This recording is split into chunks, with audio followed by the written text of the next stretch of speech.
Hey everyone, welcome to Pearl by Heartfulness webinars for positive change. I'm Lakshmi, your host from Vancouver. Today in the Heartful Leader series session 5, we're going to discuss about nurturing reputation. And this is part 1 of that, where we're going to focus on consciously building and maintaining your reputation. Now, say suppose we want to buy a product of Amazon or Google, or simply order a food in a restaurant. One of the first things that we would automatically do is go and check the customer review before we make the big decision, right? Now, this review kind of adds on to the reputation that we're going to talk about today. So reputation is, as I understand, it's the opinion of others, of people on us, on our brand, on our business, on our product.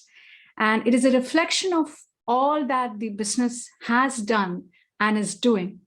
And if we're going to talk to a successful person, now he or she may say that reputation is very important, and it's almost like the fundamental ingredient to success. Now, Warren Buffett, he succinctly summed it up by saying that it takes 20 years to build a reputation and just 5 minutes to ruin it. And if you're going to think about it that way, we're going to do things differently.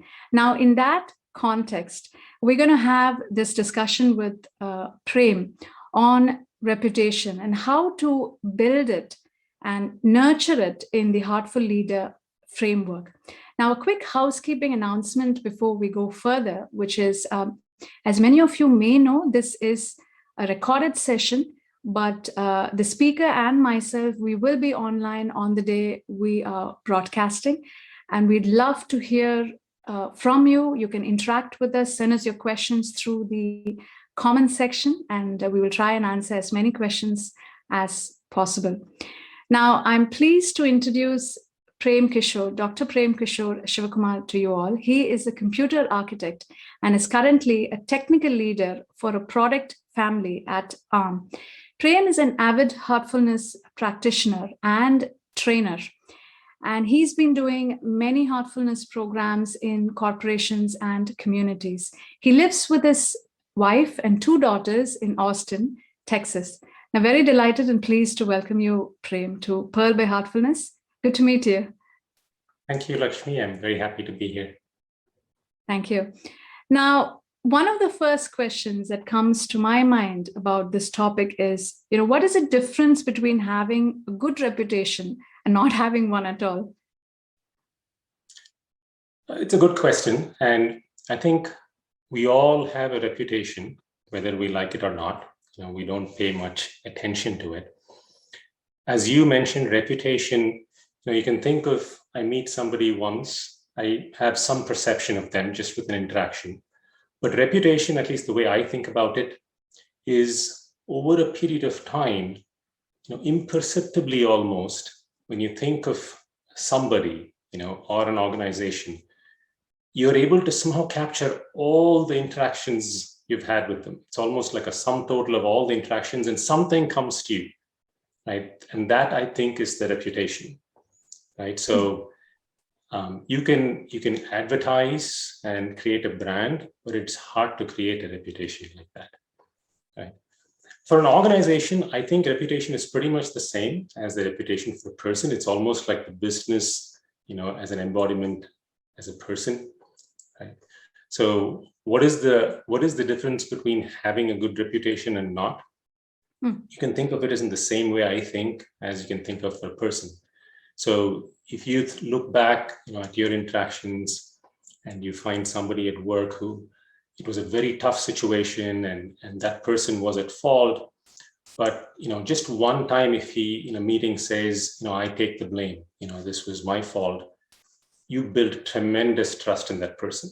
He didn't have to do it. Most people try to push blame away in those situations when they're under pressure.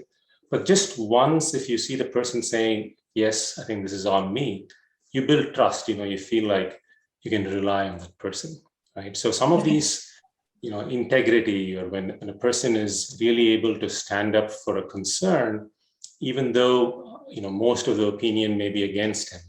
Those kind of things build a strong reputation, right? On the other hand, if you had negative interactions with somebody is constantly interrupting, right? You have meetings, and you've seen that over and over again, that they don't really give other people a chance to talk, or they build a bad reputation, right, just by the way they behave. But like in the earlier example, I talked about someone who is courageous in a situation.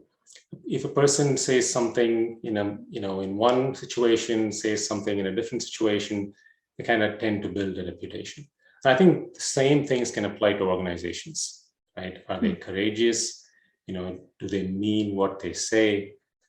And organizations have so many stakeholders, just like people do, right? They might have, and reputation is an inherent concept. So if you have an organization, the employees build a reputation for the organization, how the management, the upper management is treating them. But they have partners, they have peers, right? So it can make a huge difference for an organization. It could be the difference between your product being boycotted or not. It could be whether you're able to hire good talent, whether you're able to, how does your stock price do? So it can make a huge difference to an organization. Thank you, Prem. It's almost like a bottom line, right? Yes. Yes. Go ahead. So, as you said, most of us don't really think much about our reputation. Now, isn't it enough just to be honest and trustworthy and just move on in business? So, why is reputation so important in this Heartful Leader framework? What are your thoughts on that? Yeah, I can, honesty and all that, I think, is part of reputation. You mentioned foundation, and I think that is exactly how I think about reputation, especially in the Heartful Leader framework. It really is a foundation on which we can build, right? And we'll talk a little more about the foundational aspects, but one of the things we talk about is trust, right? And trust is built by honesty. If somebody can believe what you're saying, and it's a sum total of all interactions, right? Now, you talked about getting, why is it really needed to get ahead, right?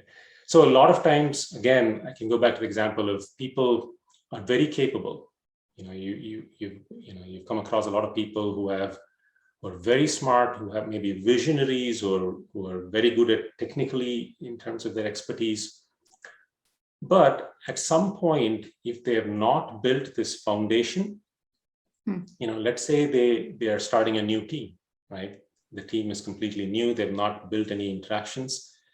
If they are going to apply the same way, if they think of themselves as a genius and everybody else is just helpers, right?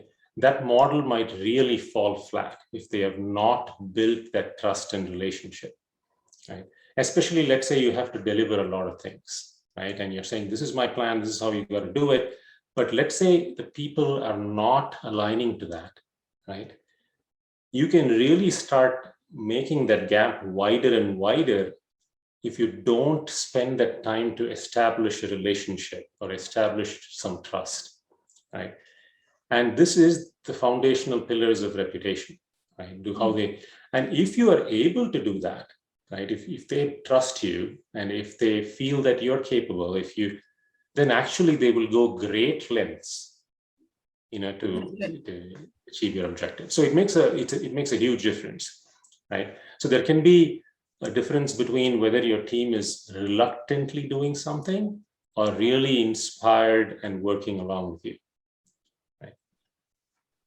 One more thing that came to mind, I was just talking about this, is it can make a huge difference for an organization on how they deal with crisis.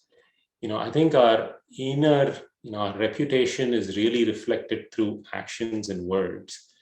And when crisis situations come, it really brings out what you really are. Because a lot of things you can consciously manage, right? How you talk, but when a crisis hits you, that that force of conscious management that you're doing can just break down, and then what you really are comes out, right? That's when all this makes a huge difference. What reputation you build, yeah. True. The values and the characters that we stand for, right? Yeah. Awesome. Now, so what are the benefits of a good reputation? I think the benefits of a good reputation are how you can. So there are different styles of management, right? So let's say you have certain values that you are trying to bring in an organization, right? So I think team culture, let's say, right? You're starting a team and you want to balance this. You want to have this very open culture, culture in which people are approachable. They're all, stakeholders, across. If you have a reputation by which people can say, okay, this person is, has integrity, he has authenticity, he means what he says, he's capable, the speed at which you're able to go and implement something improves remarkably. And that same, especially if you're authentic about what you're trying to say in terms of values, that trickles down the organization as well. Right?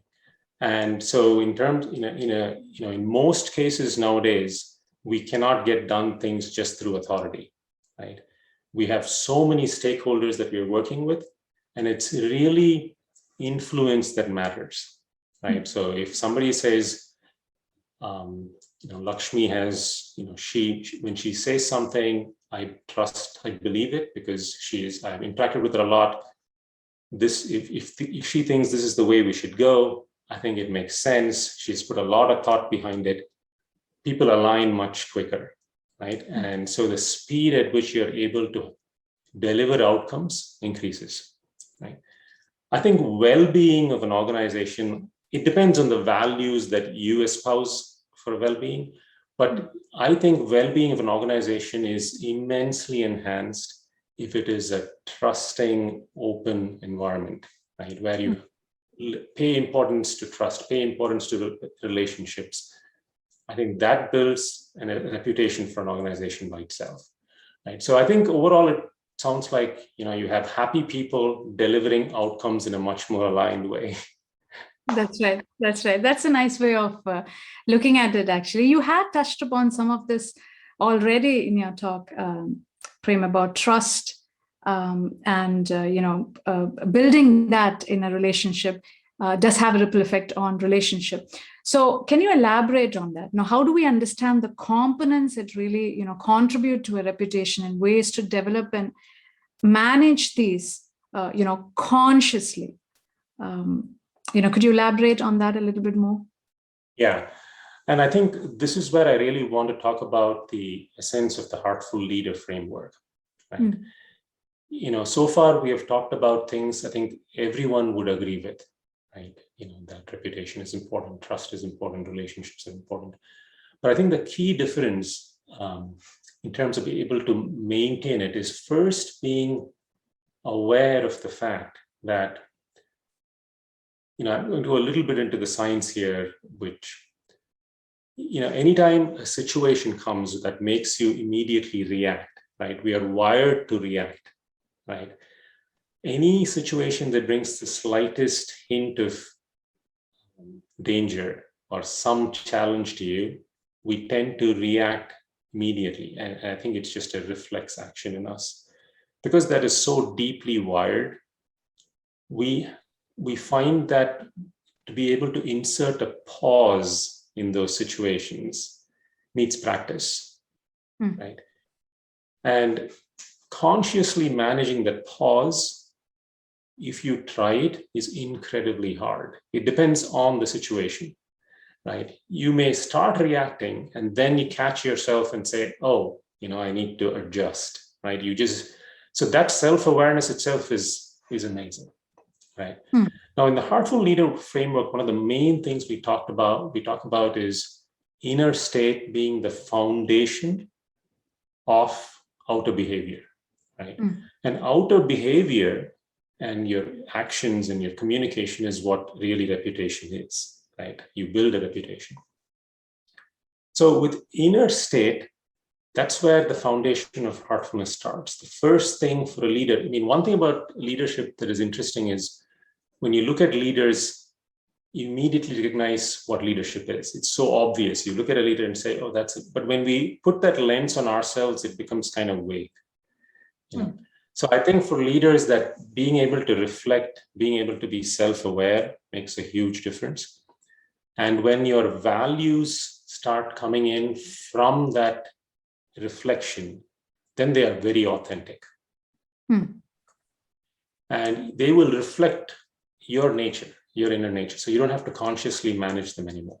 So I think this is the crux of the Heartful Leader framework, where we work on our inner state such that we become more and more authentic, and our outer behavior and actions are merely just a reflection of it, right? So we are trying to rewire ourselves in some way with this practice on both our inner state and outer behavior. We become self-aware to our outer behavior. We hope that with this continued awareness and practice, when a situation comes, we start responding as opposed to reacting, right? And this is a beautiful shift, right? Once that happens, your values, you become aware of what values matter to you, right? We are not just trying to, they really are coming from within, they mean something to you. And it just automatically ripples in your conversation, in your, you know, how, whatever you, so for instance, for me, in my team, you know, just being open, approachable is one of the key values for me, right? I just say anybody should be able to approach anybody. And we want a culture of discipline, but there has to be this passion for being your own brilliant self. You know, everybody, if you have an idea, bring it to the table. And because that matters to me, you know, it is some value that I reflect upon. And so I think that is one of the key components of reputation, which in the Heartful Leader framework say you reflect on your inner state, you work on it, find out what really matters to you. An authentic expression of that becomes your values, and you start expressing that naturally through your communication, everything. So values is number one. That's the foundation, right? Expertise, of course, right? It is a component of reputation, right? What you are good at. Again, being self-aware there is very good, because you can say, I am an expert at this, but you immediately recognize that if there is something else that comes in, he is the expert, right? There is a refined sense of ego. You don't say, I'm trying to drive everything. In fact, you want the best people doing the, you know, the most suitable, right? So expertise is definitely part of reputation. So somebody says, you know, he can do this. Finally, just communication, right? I think communication plays such an important part, and it can be, as I mentioned, implicit communication, just your body language, your tone, the words you use. But if it is of a, you know, if you think you're trying to set up a team culture or team tenets or even technical things, being able to express that, you know, in a consistent way, you know, even in a structured form, is very useful. Excellent, Prem. You touched on a lot of points here, actually, going from, you know, what are inner values and how they have a ripple effect or an influence on the reputation. Now, of course, today we live in a very fast-paced world, particularly in corporate world, right? Now, how do you keep up to it? How do you enhance reputation in this fast-paced world? Now, what are your thoughts on this, you know, the reputation managements? Yeah, I think there may be a little bit of an overlap with what we discussed just now. And I think the fast-paced world is that same thing that I talked about, reacting. Things are moving so fast around us that if we are not able to consciously shift our awareness, then we are stuck in that, you know, in that tornado, if you will, and we are not able to react. So I think the inner state, that's where the inner state really comes in. You know, if you're able to become more aware, then you're able to center yourself. Then however fast things are moving around us, right? You know, I don't want to, this may sound cliched, it's like the Matrix, where at the end of the Matrix, it looks like he's moving so slowly. Hopefully we can get to the place where we are able to see what is happening, right? Correct. Take a step back, get a bigger perspective and address that, right? And I think it's very valuable if you're able to move to that center as opposed to being in that fast pace. Correct.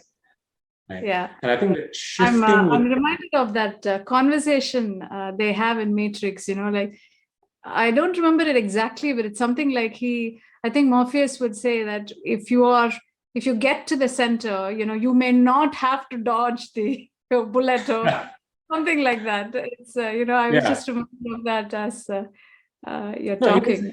It is exactly like that, I think. If you are in that movement, I think we get entangled in the situation, whether it is emotions or ego, we become entangled in it, and it's hard to see any clarity then. It is too fast. Right? But if you're able to kind of move towards the center, that's right. If you're changing your perspective, it just changes the whole thing, right? And it is hard it's easier said than done, right? But I think with practice, even if you develop that awareness, it makes a world of difference. Absolutely. And there was one question that I did want to ask you about awareness. We'll get to that a little later. But again, as you're talking about that centeredness, Prem, I was reminded of what Dave had mentioned in one of the earlier webinars. He also touched upon the centeredness and, why it's so important for a heartful leader. And it's nice that you're kind of repeating those things. I think good things ought to be repeated in that sense. As you're saying, if you may allow me to share something that came across was centeredness. The global teacher of heartfulness, he says that it's like being in the center of the storm. As you're saying, that's where the most settledness is, and clarity of thinking, focus, or whatever comes from there, right? But everything around the storm is just fast-paced, and if you're caught up there, then we're going to go round and round, and there's no end to it. So it's a very good vision. Yeah. No. But thank you for those lovely sharing on these things. Now, moving on, Prem, say again in today's world, people view reputation through the internet, through the lens of social media and search engines, right? How do you maintain that, practically speaking, in an online world? Is that easy or is that difficult?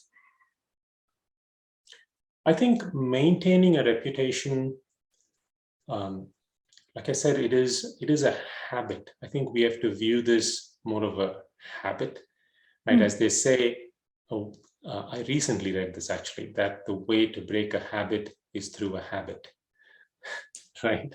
So that's very a lot of, it is very interesting indeed. And a lot of these things, I think we have to practice it, right? It's a two-pronged focus almost.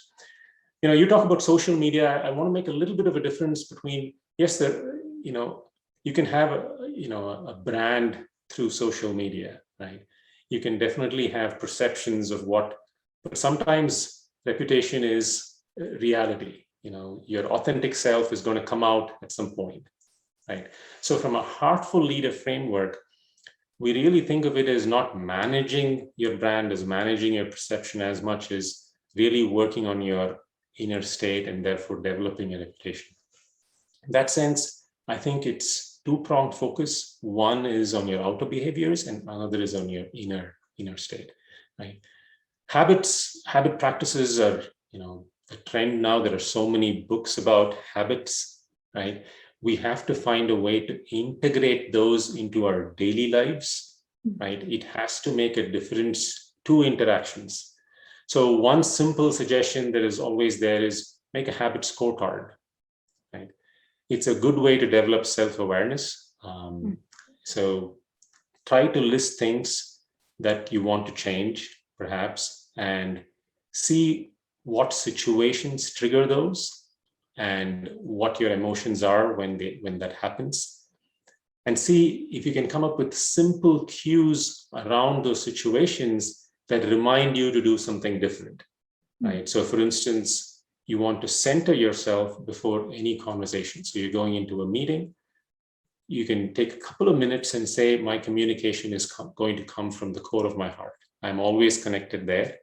And anything that is right and intended is what I'm going to communicate. Right? That makes a huge difference to any situation.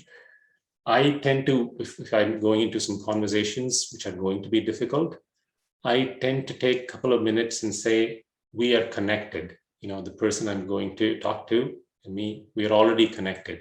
And it just makes a magical difference to the conversations, right? We don't feel so distant. Our points of view are not so disparate anymore, right? So some of these, I think if we start weaving into it, it just makes a whole lot of difference. Right? I think every interaction counts. If it's a sum total of interactions is your reputation, I think the simple principle to just go by is every interaction counts. These habits, right? Great tips there, actually. Now, this is just, a question that just comes to the mind now. Reputation, trust and respect. And these are things that are definitely not quantifiable, right? Now, is there a way to measure them? It's a very good question. There are some levels of measurement that already happen, I think, as standard practice in organizations. For instance, most of us go through this, different companies call it differently, say 360 feedback or perform, reviews. And I think a lot of times companies will have certain value frameworks, right? And your feedback tend to revolve around those value frameworks as well. So it gives a lot of insight into reputation of people, right? If somebody consistently gets feedback on how he behaves in meetings or how he interacts with other people, then they build a bad reputation, right? Or somebody might get feedback saying he is perhaps the most helpful person on the team, right? He goes above and beyond, right? So I think even though they are not actively trying to quantify these different things, they tend to measure them, right? And that perception does develop, right? There are, in the Heartful Leader framework, for instance, as part of the framework, we have embedded surveys that are meant to measure trust. So the person going through the Heartful Leader framework is going to say, at the beginning of the program, let's say, how do I, there are Likert scales, if you will, on trust and relationship, and they can see how they change as they go through this Heartful Leader program. There are organizational metrics, perhaps, for these. I'm not an expert in them by any means, but more and more, right now, I believe they are not very common. Not many organizations are using these metrics to measure trust or measure reputation, but they're certainly becoming more common, right? These are validated instruments that an organization can use to measure the level of trust in the organization. Great, good to know about that, Prem. Interesting, actually. So earlier you did touch upon this as well. Perhaps this could be our last question, and then it kind of nicely will set up for the relax and reflection that you talked, the pause and reflection that you talked earlier on too. Does heartfulness practices help us in developing this self-awareness and authenticity? Yeah, great question, actually, and I think that will serve as a very good transition to our. So heartfulness practice is one of the main things there, as I mentioned, is authenticity. Authenticity comes from a refined inner state when you're very much in touch with what your core values are. A refined inner state is a result of practices, as we talked about, as habits. There are inner practices. So heartfulness goes to the very core of being able to refine our inner state And therefore, these values and our reputation is a reflection of our authentic self. Right? Another way to put it is we talked about the reactive mind, right? And we talked about how we can change that to a responsive heart. We connect to the heart and we feel we're always connected and we respond. Now, Beautiful. the heartfulness practices are all about refining this heart-mind field. Right? So what happens in reality is this. So let's say you're always in touch with your inner self and you're talking, and some situation happens such that you say something that is out of tune, right? You wouldn't have normally said something like that, or you wouldn't have normally reacted like that. Because you're in so much in touch with your core values, it is jarring, right? It immediately comes to your attention that, oh, okay. So that awareness becomes to such an extent that it is immediate, right? You immediately sense that, okay, something I'm not centered, right? You're immediately. So this self-awareness becomes part of our nature, right? This idea of reflecting, right, becomes part of our nature. And because we refine our ego as well, we are, immediately sincerely apologetic, right? That is because, and so it is, the whole cycle of relationships and trust is immediate, right? You say something and you say, oh, okay, I shouldn't have said that. Let me reword that. This is what I meant, right? It just, I think heartfulness practices make us very finely aware of aware of what's going on. And I think it enhances, the emotional entanglement we talked about, so we get really free of that, right? So sometimes the leaders have to be, in some situations, demand a commanding approach. You have to take control of the situation. Some situations demand a very consensus-based approach. You're trying to improve something, right? You're able to shift as the approach needs, right? So it is almost as if you're free to choose the right approach. You're not, it's very flexible, right? So I think heartfulness practices play a central role in all of this, being able to give us that clarity, that emotional freedom or flexibility, right? Defining your ego and being very tuned to your inner state. Beautiful answer, Prem. I couldn't agree more, actually. It's definitely, in my humble, opinion, I also feel that self-awareness is kind of the core for a strong character. It's very much needed to be a heartful leader, to really lead with the openness and, and having the focus and the goal, all that in view, right? So totally agree with that. Like you had said, it kind of neatly sets us up for a little, a relaxation and meditation session that we always have in all our sessions. So we welcome our audience to join us at this time. It will last for about 5 to 10 minutes. So if this is your first time, we'd say, the key here is just to be very gentle with yourself and, simply follow the instructions that I'm going to start giving you now, which is going to relax you from the toe and gently take your attention to the heart or the center that Prem has been talking about earlier on. So let's, we welcome you and let's begin. So sit comfortably and close your eyes. Now let's begin with the toes. Wiggle your toes and feel them relax.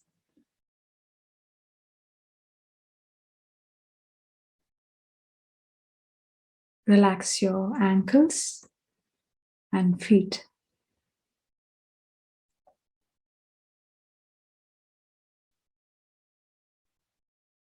Feel the energy from the Mother Earth entering your legs through the ankles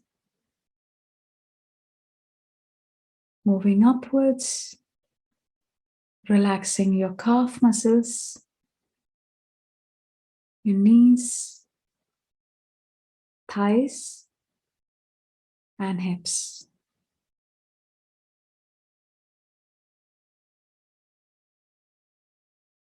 Now both your legs are completely relaxed. Now take a deep breath in and a deep breath out.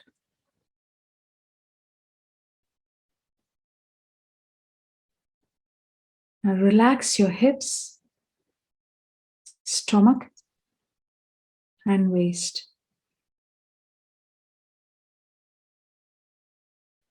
Breathe in, breathe out, and relax.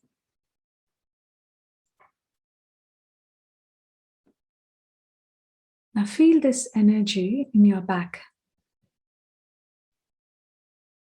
From the top to the bottom, your entire back is relaxed. Breathe in, breathe out,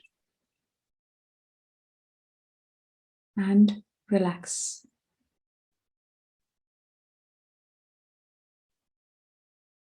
Now relax your chest and shoulders.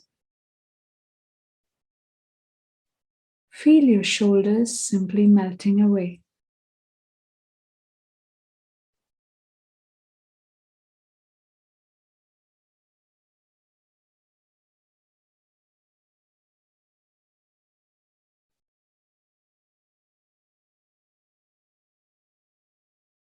Now let the energy flow into your arms. Relaxing the upper arms, lower arms, hands, all the way to the tip of the fingers.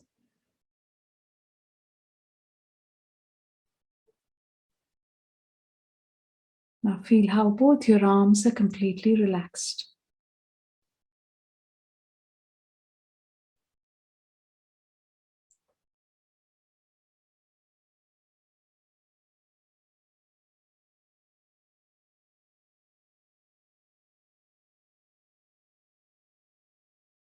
Now relax your neck muscles.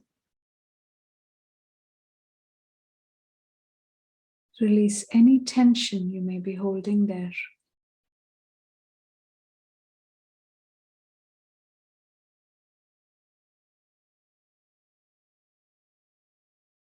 The energy is flowing upwards, relaxing the jaw, mouth, nose, cheeks, earlobes, eyes, forehead,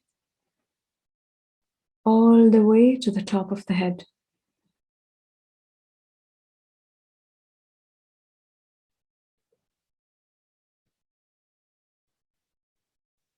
Now feel how your whole body is completely relaxed.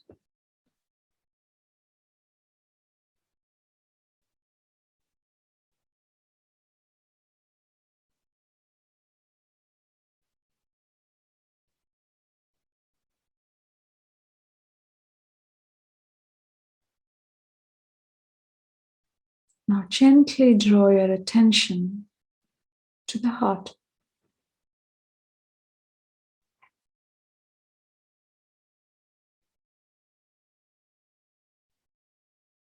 Imagine that a source of light that's already in your heart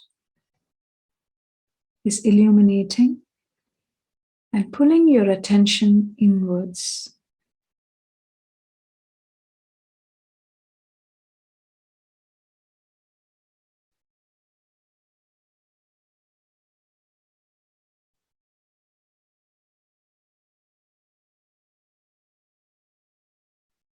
If you have distracting thoughts,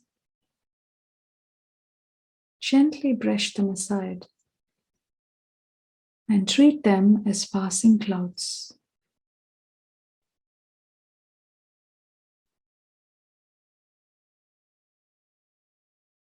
Gently remind yourself you're meditating. Bring your attention back to the light in the heart.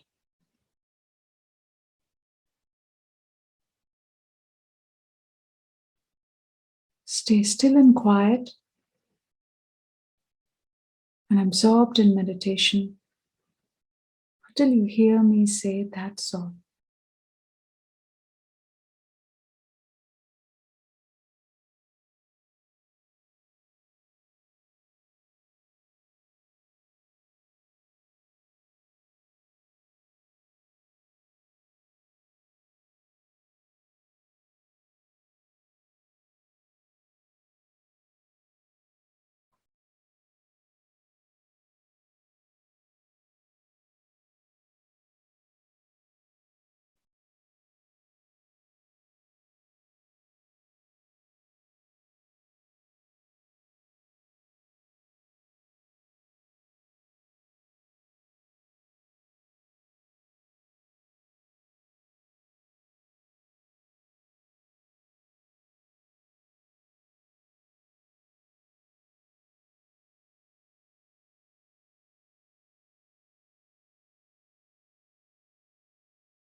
That's all.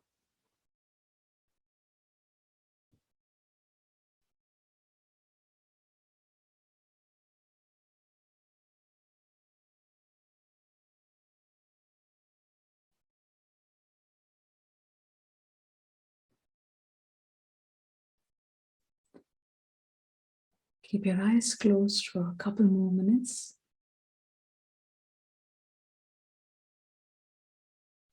And use this time to observe any changes that's happened within you.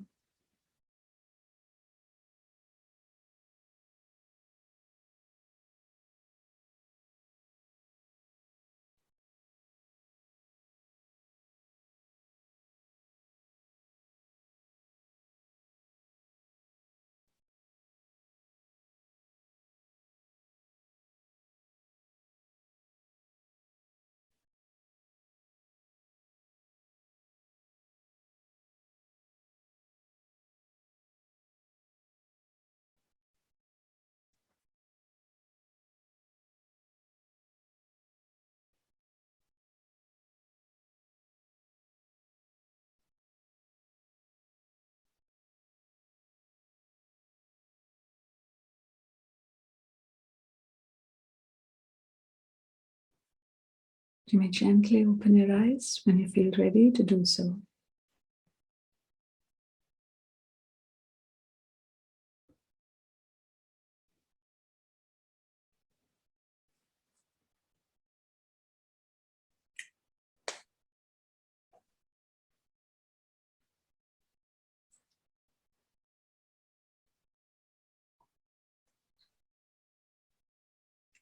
So we hoped you all enjoyed the pause and the meditation that we did right now. So this is a little taste of the heartfulness meditation. And if you'd like it, and if you'd like to take this further as an individual practice or in your group, in your organizations, do reach out to us. You can write an email to pearl@heartfulness.com and we'll get you started. As Prem had mentioned, it's just a great practice that'll help us get centered before a meeting or any difficult discussion or, whatever that may be. So think about that. And I think as a closing, I'd like to thank Prem for having this wonderful conversation about reputation. And you've given us some great tips And the audience out there who've been watching us, if you want to have an impeccable reputation, you want that rubbed off your business, I think you got to follow some of the things that Prem did mention earlier on. And to have a stellar reputation, really. So any words for closing, Prem? As we finish the meditation, that thought that came to me is, when you're in a very settled inner state, what is the difference? And, you were talking about a fast-paced world. There is a difference in the quality of action that comes from, restlessness and, all that fast pace versus a quality of action that comes from a state of contentment, in a state of, you're really aspirational about something. You want to, the whole perspective about why you are acting changes, and that makes it much more effective action. This thought came. Thank you for sharing that, Prem, and that was beautiful. And with that thought, we're going to leave you all. We're going to say goodbye. We look forward to seeing you in our next session, a part 2 of this one. And we're going to focus on addressing the past, healing reputations. So we look forward to seeing you then. Until then, take care. Bye for now.